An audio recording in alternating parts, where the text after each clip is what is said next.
আজকের এই জেলা সম্মেলনের প্রধান অতিথির বক্তব্য নিয়ে আসার জন্য আমন্ত্রণ জানাচ্ছি ইসলামী আন্দোলন বাংলাদেশের মুহতারাম যুগ্ম মহাসচিব জননেতা অধ্যক্ষ হাফেজ মাওলানা শেখ ফজলে বারী মাসুদ।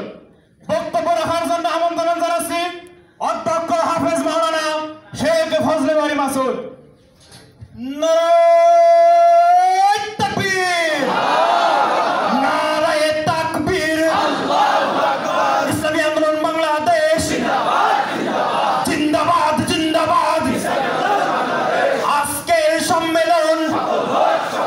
সফল হোক, কবুল হোক।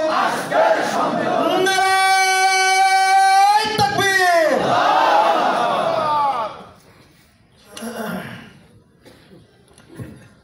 আসসালামু আলাইকুম ওয়া রাহমাতুল্লাহি ওয়া বারাকাতুহু। আলহামদুলিল্লাহ ওয়াসসালাতু ওয়াসসালামু আলা রাসূলিল্লাহ ওয়া আলা আলিহি ওয়া আসহাবিহি আজমাইন, আম্মা বা'দ। أعوذ بالله من الشيطان الرجيم. بسم الله الرحمن الرحيم. إن الله لا يغير ما بقوم حتى يغيروا ما بأنفسهم. صدق الله العظيم.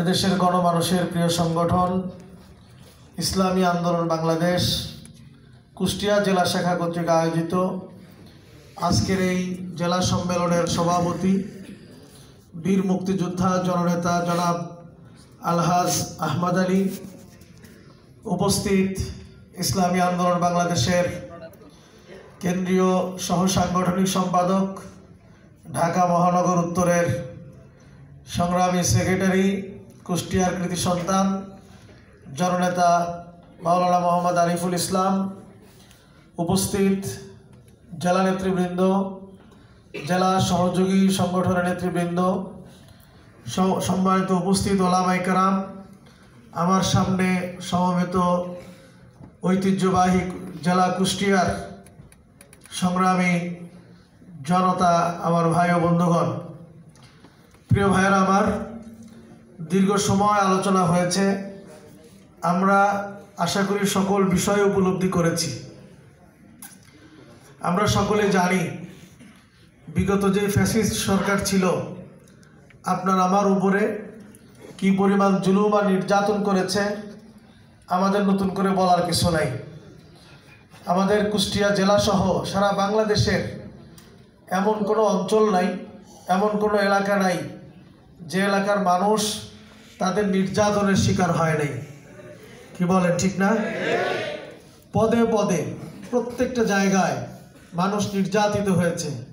কথা বলার অধিকার ছিল না, বক্তব্য দেওয়ার অধিকার ছিল না।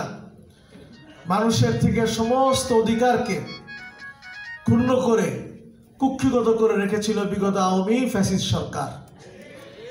আল্লাহ পাকে শুকরিয়া আদায় করি, এদেশের ছাত্র জনতার আন্দোলন, বিশেষ করে ইসলামী আন্দোলন বাংলাদেশের প্রত্যক্ষভাবে এই আন্দোলনে আমরা শরীক ছিলাম, বিগত সময়ে ছিলাম, এবং জুলাই আন্দোলনে প্রত্যক্ষভাবে রাজপথে ইসলামী আন্দোলন বাংলাদেশ ফ্যাসিস্ট হটানোর আন্দোলনের শরীক ছিল। কি বলে, ঠিক কিনা ভাইয়েরা আমার? আমাদের সৌভাগ্য, আমরা এই ফ্যাসিস্টকে আল্লাহ পাকের মেহেরবানিতে হটাতে সক্ষম হয়েছি। আপনারা জানেন বিগত সরকার বাংলাদেশের এমন কোনো সেক্টর নাই যে সেক্টরকে ধ্বংস করে নাই। আমাদের শিক্ষা ব্যবস্থা তছনছ করে দিয়েছিল। শিক্ষা ব্যবস্থাকে একেবারে ভারতের শিক্ষা ব্যবস্থায় পরিণত করেছিল। আমাদের অর্থনীতিকে ভারতের অনুগত, ভারতের কল্যাণে আমাদের অর্থনীতিকে সে নিবেদিত করেছিল। আমাদের বিচারকদেরকে এই আওয়ামী ফ্যাসিস্ট হাসিনা সরকার বিচারকদেরকে পর্যন্ত ভারতে নিয়ে ট্রেনিং দেওয়ার ব্যবস্থা করেছিল। আমাদের সেনাবাহিনী, আমাদের পুলিশ বাহিনী সব কিছুকে, আমাদের বিডিআরকে ধ্বংস করেছে, যা বিশ্বের ইতিহাসে বিরল হয়ে আছে। এমন ঘটনা বিশ্বে কোথাও ঘটে নাই। একই দিনে এতগুলি জেনারেলকে হত্যা করা আজকে প্রকাশিত হচ্ছে। ভারতে প্রত্যক্ষ মদদে আওয়ামী সরকার এই ঘটনাটি ঘটিয়েছিল। তদন্তে এগুলি উঠে আসছে। প্রিয় ভাইয়ের আমার, এভাবে আমাদের অর্থনীতি, সমাজনীতি, আমাদের শিক্ষা ব্যবস্থা, আমাদের সংস্কৃতি, আমাদের সব কিছুকে ভেঙে চুরে একেবারে মাটির সাথে মিশিয়ে দিয়েছিল বিগত আওয়ামী ফ্যাসিস্ট সরকার। প্রিয় ভাইয়ের আমার, আল্লাহ পাকের শুকরিয়া, আমরা সেখান থেকে বেরিয়ে এসেছি। এখন আমাদের কি করণীয়? আমরা দেখতে পাচ্ছি এখনো আবার সেভাবে তৎপরতা শুরু হয়েছে। কেউ কেউ একদিকে আমাদের পার্শ্ববর্তী রাষ্ট্র ভারত নানানভাবে উস্কানি দিচ্ছে, আবার আমাদের দেশে কিছু তাদের দালালেরা তাদের সাথে একত্রতা ঘোষণা করার জন্য অপচেষ্টায় লিপ্ত আছে। কথা বলে ঠিক কিনা? আমরা স্পষ্ট জানিয়ে দিতে চাই, ভারত আয়তনের দিক থেকে আমাদের চেয়ে বড় কোনো সন্দেহ নাই, কিন্তু ভারতকে মনে রাখতে হবে পেটের মধ্যে যদি ব্যথা হয় তার মাথাও কিন্তু ঠিক থাকে না, মাথায় যদি ব্যথা হয় সারা শরীর কিন্তু ঠিক থাকে না। মনে রাখবেন, বাংলাদেশকে যদি অস্থির করার সামান্যতম চক্রান্ত করেন, পুরা ভারত কিন্তু অস্থির হয়ে যাবে, কেউ ঠেকাইতে পারবে টিকতে পারবেন না। আপনারা এটা মাথায় রাখিয়েন। যত ষড়যন্ত্র করছেন, সীমান্তে টালবাহানা করেন, কিছু মানে বানোয়াটি কিছু গাঁজাখড়ি গল্প সাজিয়ে আমাদের দেশের বিরুদ্ধে ষড়যন্ত্র করছেন, এগুলি অনতিবিলম্বে বন্ধ করেন। কে বলেন ঠিক না ঠিক? আমরা আহ্বান জানাই, বন্ধ করেন। আপনারাও ভালো থাকবেন, আমরা ভালোভাবে থাকতে চাই, আমাদেরকে ডিস্টার্ব আপনারা করবেন না। প্রিয় ভাইয়ের আমার, আমাদের দেশের যে সকল রাজনৈতিক দল আছে, আমরা বিশ্বাস করি সকলেই আমরা ঐক্যবদ্ধভাবে এই ফ্যাসিস্ট হটানোর আন্দোলনের সময় আমরা ঐক্যবদ্ধ ছিলাম। কি বলেন ঠিক না? আমরা এখনো চাই, বিশ্বাস করি এই যারা ফ্যাসিস্ট বিরোধী আন্দোলনে আমরা ঐক্যবদ্ধভাবে কাজ করেছি, আগামী দিনে আমাদের এই প্রিয় মাতৃভূমি বাংলাদেশকে গড়বার জন্য আবার আমরা ঐক্যবদ্ধভাবে কাজ করতে চাই। কথা বলেন ঠিক কিনা? কিন্তু আমরা কিছু অশনি সংকেত দেখছি, কেউ কেউ এভাবে সেভাবে নানানভাবে কথা বলছেন। আমরা বিশ্বাস করতে চাই তারা হয়তো কেউ না বুঝে বলছেন, কেউ হয়তো অনিচ্ছাকৃত বলছেন, কেউ হয়তো তাদের চিন্তার আপাতত ভুলের কারণে বলছেন। কিন্তু আমরা অনুরোধ জানাতে চাই, মনে রাখবেন, যেই জেনারেশন ফ্যাসিস্টকে হটাইতে পেরেছে, সেই জেনারেশনের সামনে যদি নতুনভাবে যদি আপনারা দেশ বিরোধী চক্রান্তে কেউ যদি মেতে ওঠেন, মনে রাখবেন এরা কিন্তু আপনাদেরকে এমন দূরে বিগত ফ্যাসিস্টকে পাশের দেশ ভারতে হটাইছে, ভারত পর্যন্ত পৌঁছাইছে। নতুন যদি কেউ এরকম চক্রান্ত ষড়যন্ত্র করেন, আপনাদেরকে এই জেনারেশন কোথায় নিক্ষেপ করবে আর খুঁজে কিন্তু পাওয়া যাবে না। আপনাদের সাবধান হয়ে যায়। আমরা চাই আপনাদের কাউকে যেন এরকম ভাবে দূরে নিক্ষেপ করতে না হয়। আমরা ভাগাভাগির রাজনীতিতে বিশ্বাস করি না। আওয়ামী লীগ যেরকম দেশকে বিভাজন করেছিল, মুক্তিযুদ্ধের পক্ষে মুক্তিযুদ্ধের বিপক্ষে, সেইটাই বিভাজনের রাজনীতি ইসলামী আন্দোলন বাংলাদেশ পছন্দ করে না। আমরা সবাইকে নিয়ে কাজ করতে চাই, সবাইকে নিয়ে আমরা দেশকে করতে চাই। কি বলেন ঠিক না ঠিক? ভাইরা আমার, আমরা দেখি নতুন চাঁদাবাজের আবির্ভাব হয়েছে, লজ্জা লাগে, আমাদের লজ্জা লাগে। ওই চাঁদাবাজদেরকে আমরা হটাতে পেরেছি, আপনাদেরকে পারবো না? কি বলেন, পারবো না এদেরকে হটাইতে? পীর সাহেব চরমোড়ায় যদি ডাক দেয়, কোথায় পালাবা, রাস্তাও খুঁজে পাবা না। কিন্তু আমরাও বলে দিতে চাই, মনে রাখবেন, আমার মনে আছে, স্পষ্ট মনে আছে, ঢাকায় আমি বহু বক্তব্য দিয়েছি এই বিষয়ে। যখন বিগত হাসিনা সরকার শিক্ষানীতির মধ্যে, পাঠ্যপুস্তকের মধ্যে নানান বিষয় সংযোজন করেছে দেশ বিরোধী, আমরা বলেছি তোমরা বই যদি নাও পাল্টাও, আমরা আমাদের সন্তানদের কানে কানে বলে দেব, তোদের বইতে যা লেখা আছে সব মিথ্যে, ওগুলো বিশ্বাস করিস না। আমরা দেখেছি আমাদের সন্তানেরা আমাদের কথাগুলো বিশ্বাস করেছে। কথা বলে ঠিক না? বলে ভাই প্রমাণ কি? এত মুজিবের গল্প শোনাইলো, মুজিব মুজিব করতে করতে, আওয়ামী লীগ করতে করতে বাথরুম পর্যন্ত নিয়ে গেছে। কথা ঠিক না? অথচ সেই জেনারেশন যাদেরকে এত পড়াইলি, এত লেখাইলি, মুজিব লিখতে লিখতে খাতা পত্র ভরে ফেলেছে। ইসলামিক ফাউন্ডেশন যেখানে ইসলামের কথা বলবে, তারা পর্যন্ত ইসলামের বই পুস্তক লেখা বাদ দিয়া মুজিব মুজিব করতে করতে পাগল হয়ে গেছিল।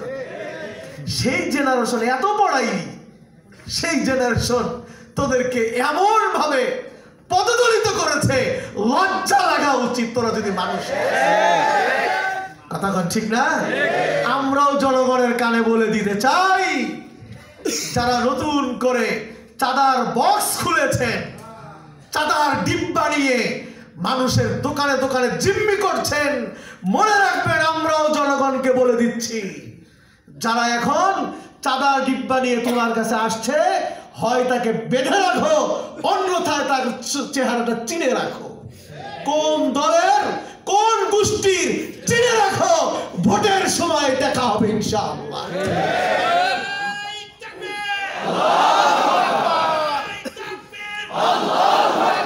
ভোটের সময় দেখা হবে, ভোটের সময় দেখা হবে। বলে গেলাম কথা, এদেশের জনগণ অবশ্যই এই কথাগুলি মনে রাখবে ইনশাআল্লাহ। যাও, চাঁদা নিতে আসছো, আসো, যদি পারি বেঁধে রাখবো, যদি না পারি বাঁধতে, তোমার চেহারাটা আমার চোখের মধ্যে আমি বেঁধে রাখবো ইনশাআল্লাহ। কোন দলের তুমি, ওই দিন দেখা হবে ভোটের ময়দানে। আসিও ভোট চাইতে, ডান্ডা ভেঙে দেবো তখন, ডান্ডা ভেঙে। কি বলেন, ঠিক না ঠিক? আমরা এই সমস্ত ওই রাজনীতি, পচা রাজনীতি থেকে আমরা বেরিয়ে আসতে চাই। আমরা আমাদের প্রিয় মাতৃভূমিকে গড়তে চাই।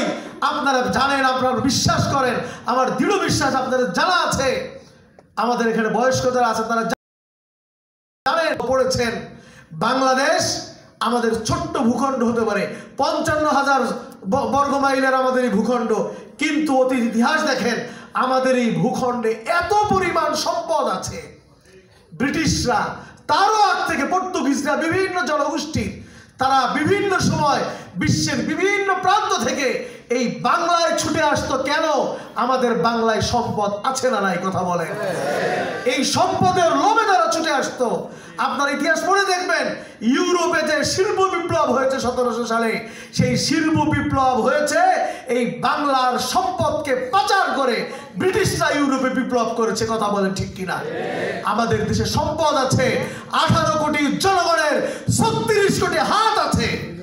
আমাদের দেশের মেধা আছে, আমরা গরিব হতে পারি, আমাদের মেধা আছে, বুদ্ধি আছে। কথা বলেন ঠিক কিনা ভাইরা? আমরা যদি সত্যিকার এই শুধু দুর্নীতিটাই যদি বন্ধ করতে পারতাম।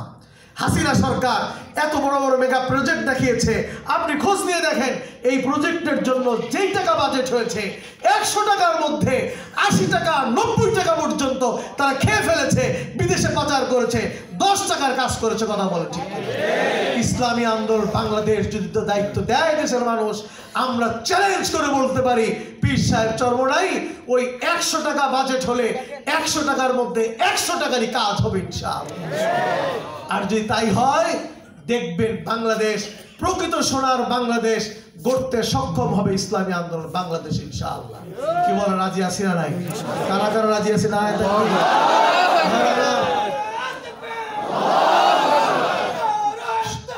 শোনেন, এই কয়জন মানুষ দিয়ে তো আমাদের বিজয় হবে না, হবে আমাদের আরো জনগণের কাছে যেতে হবে। কি বলে, রাজি আছি না? এই কথাগুলো এখান থেকে যাওয়ার পরে গ্রামে গঞ্জে মহল্লায় মহল্লায় ছড়িয়ে দিতে হবে। কি পারবো তো ইনশাআল্লাহ? পারবেন তো ইনশাআল্লাহ?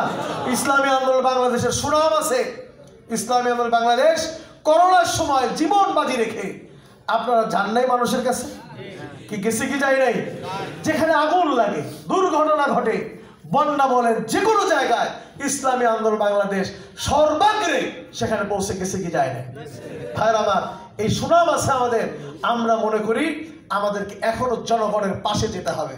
ওরা আসবে চাঁদা নিতে, আমরা যাবো মানুষের কল্যাণ করার জন্য। কি বলে, ঠিক না ঠিক? প্রত্যেকটা মানুষের দাঁড়ে দাঁড়ে যেতে হবে। কারা কারা রাজি আছেন ইনশাআল্লাহ? দাঁড়ে দাঁড়ে আমরা যাব, প্রত্যেকটা মানুষের কাছে যাব। আপনার কি প্রয়োজন, কি সহযোগিতা করতে পারি, সহযোগিতার মানসিকতা নিয়ে যদি আমরা দাঁড়ে দাঁড়ে যেতে পারি মানুষের সুবিধা অসুবিধা প্রত্যেকটা সময়, তাহলে দেখবেন এদেশের মানুষ ইসলামী আন্দোলন বাংলাদেশ ছাড়া বিকল্প কোনো লোককে আর খুঁজবে না ইনশাআল্লাহ। কি রাজি আছেন না ইনশাআল্লাহ? মানুষের দাঁড়ে দাঁড়ে যাব। এবং আমাদের আমির বলেছেন, যদি কোনো ঘরের মধ্যেও যদি ভোট হয়, ঘরের মধ্যে ইলেকশন হয়, ইসলামী আন্দোলন বাংলাদেশের একজন লোক হাত পাখা নিয়ে দাঁড়ায় দিতে হবে। কি রাজি আছেন না ইনশাআল্লাহ? আমরাও দাঁড়াবো কি পরাজিত হওয়ার জন্যে? কথা বলেন পরাজিত হওয়ার জন্য? এখন থেকেই ইউনিয়ন কাউন্সিল নির্বাচনের মেম্বার বলেন, চেয়ারম্যান বলেন, প্রত্যেকটা জায়গায় আমাদের প্রার্থীকে বিজয়ী করবার জন্য কি বলেন চেষ্টা করবো না ইনশাআল্লাহ? কারা কারা করবেন? আবার হাত উঁচু করে করবেন তো ইনশাআল্লাহ? চেষ্টা করবেন ইনশাআল্লাহ। আমরাও এই সেশনে টার্গেট নিয়েছি, আমরা ইনশাআল্লাহ প্রত্যেকটা জায়গাতে নির্বাচনে অংশগ্রহণ তো করবোই ইনশাআল্লাহ, এবং আমরা বিজয়ও ছিনিয়ে আনবো ইনশাআল্লাহ। কুষ্টিয়া থেকে এমপি হবে কয়জন? আসন আছে কয়টা? 4টা আসন। কি এমপি হওয়া যাবে না ইনশাআল্লাহ? যাবে না ইনশাআল্লাহ?